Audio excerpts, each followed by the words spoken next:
Good morning, tubers. Welcome back for another adventure. And what you're looking at is a Yamaha 200 Grizzly 600.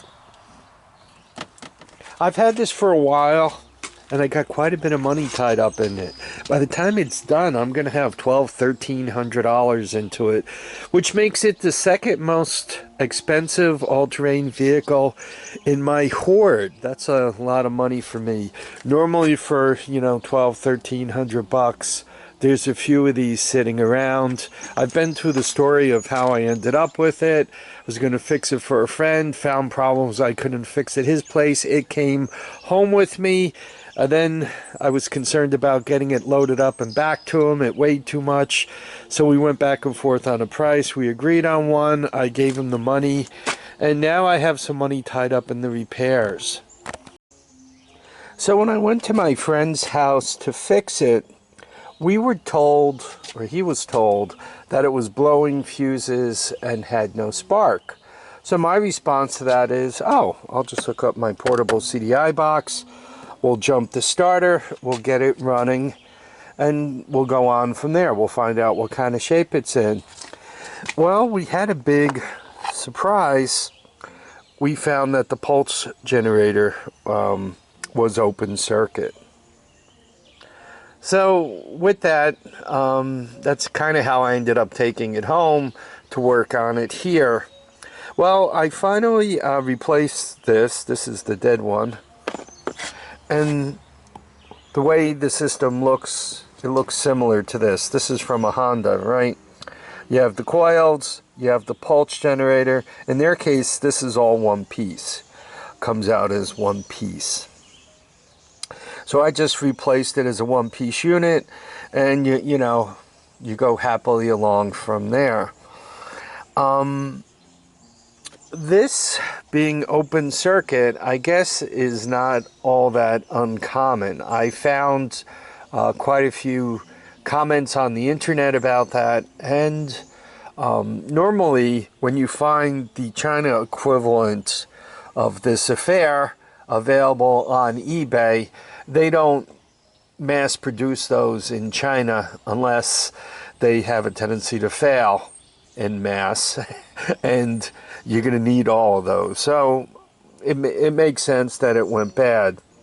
So anyway, now that this stuff is replaced, what we're going to do is we're going to use the portable CDI box.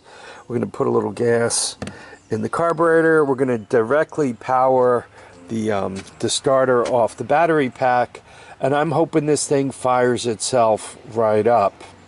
If not, then a carburetor rebuild, and we move forward from there. Now, I've never driven this rig, so we're going to find out what kind of shape it's in. I want to get it off the driveway. I want to get it to the upper garage where I could actually do some troubleshooting on it. Working on it here, near the garbage cans, near the bees, near the chipmunks that keep scaring the heck out of me by running behind me and chirping. I don't want to work down here. I want to work above, so it's got to start up and move. If anybody has one of these things, you realize very, very quickly, if they're not moving under their own power, they're very difficult to move. The tires are all kind of queued together, so if you lift the front tires to tow it, as you drag them along, the back tires drive the front tires, and then it roams, it hops right off of whatever you're towing it with. So anyway, I need to get it moved. You can see from the new wire harness here, partial wire harness, that I've replaced the stator and the pulse generator beneath here. So here's where the wires come out. And the wires that literally go to the pulse generator are orange and white. So it's these two wires. If one was to clean up the insulation, and I think you could kind of see this one here that I'm giving a little flick, it's got kind of an orange look to it, and the other one looks a little more white. So it's those two. So all I have to do is hook up the portable CDI box to them, and I've done that. I've put a portable gas tank on here. I put some gas to it and the carburetor immediately flooded. Not unexpected for one of these things. I also see that when I did this work, I didn't put the starter back on. So old Harvey has a bunch of work to do. I gotta smash that starter in there. Right, I think you guys could see the end of it right there. And I gotta pull that carburetor off. I'll show you the rebuild on that, right? Putting a starter back on is watching out for bees and, you know, just working it such that it seats and putting the 2 bolts in. Grizzly is a good name for this rig. It's a bear to work on. Anyhow, what I did was the throttle part of the carburetor looks like it's going to be way too difficult to deal with. So I kind of gotten everything out of the way. I swung it over. You guys could see I pulled the bowl off. It doesn't look horrible. Looks like I got an insect or something living in there.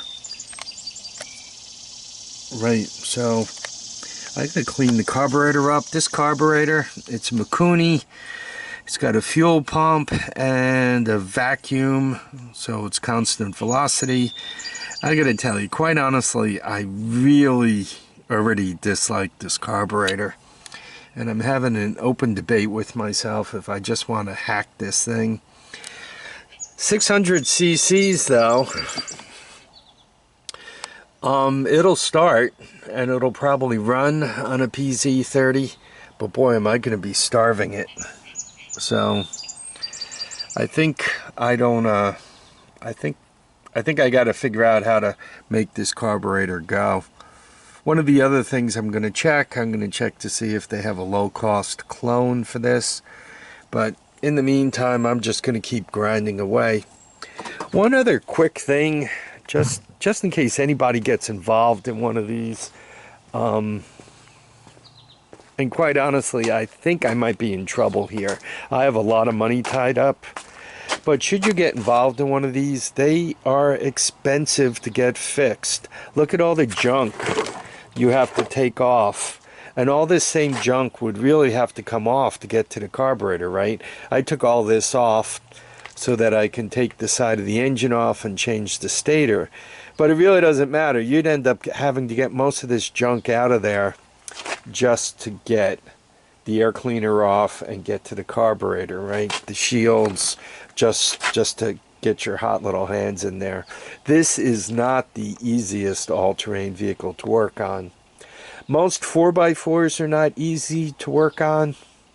Most automatics, you know, all these things take the complexity up a step.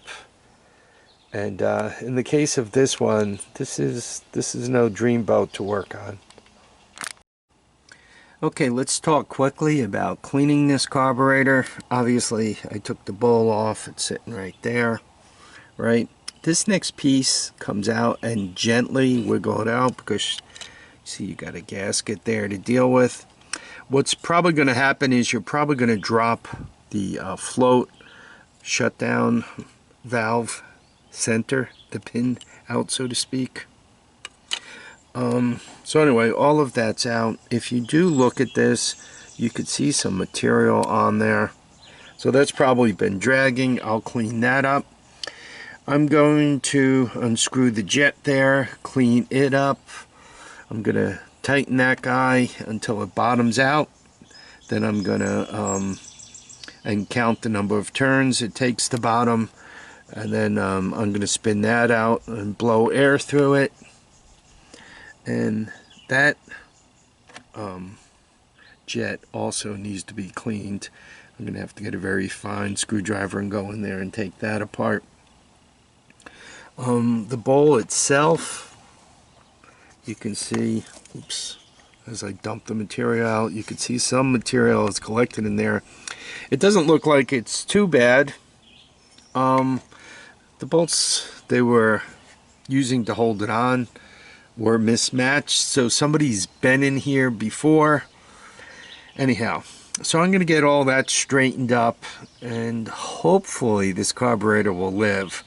Once again, 600 cc's to a PZ30. I'm not thinking that's going to cut it. Okay, it's time to give this thing a start. Jump pack hooked directly to the starter. Notice that I have the AC portion of the stator disconnected, so I'm not putting any power into this system. For those of you who say, well, then you're not going to get any spark. I have my own spark, and it's being driven directly from the pulse generator, right? So that's hooked up to the directly to the spark plug, and once again, pulse generator there. So supposedly all I have to do is set up the camera, and I'm going to give it a little hoot of starting fluid, and we're going to be good. By the way, all the way down here, right, could you guys see underneath here? That's where you put oil in the top here, right? But you check it down there on the bottom. Anyway, let me get the camera set up, and we'll give this thing a try. Well, let's see if this thing wants to start up. Is Harvey lucky? Gas on. I'm going to give it a little hoot of starting fluid. And no choke. So choke is off.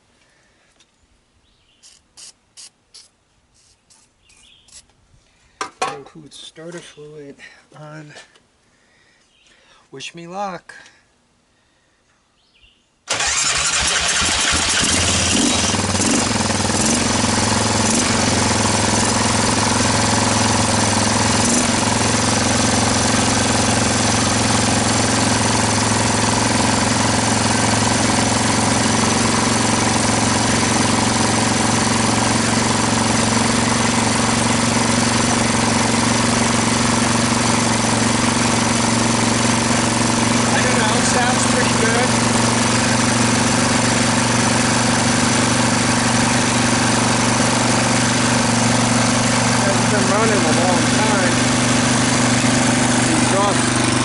Smells like that.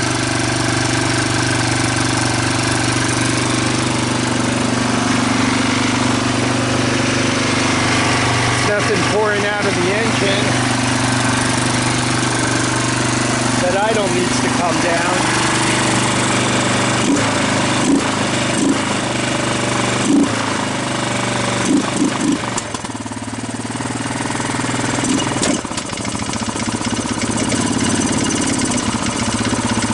Might be low on fuel.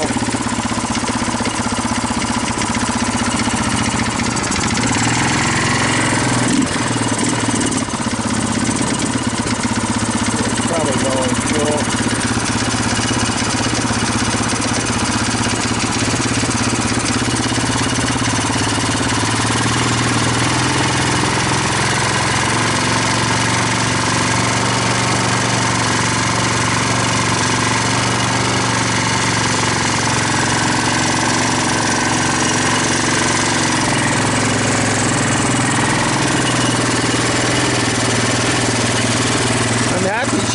Smoking. I know it's full of oil.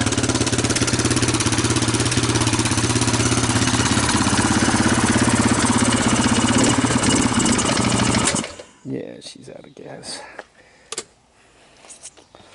So there we have it. What do you guys think? This thing, there was a lot, I had a lot of work to do, you know, because everything is kind of hard to reach to.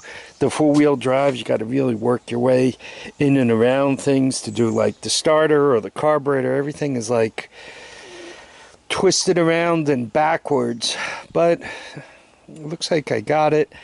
What I need to do is get some kind of air cleaner on it and maybe a little more fuel in the tank, get that idle down a little bit, and then we could ride it around back and get it ready for a little more finishing. So the Grizzly is back to life.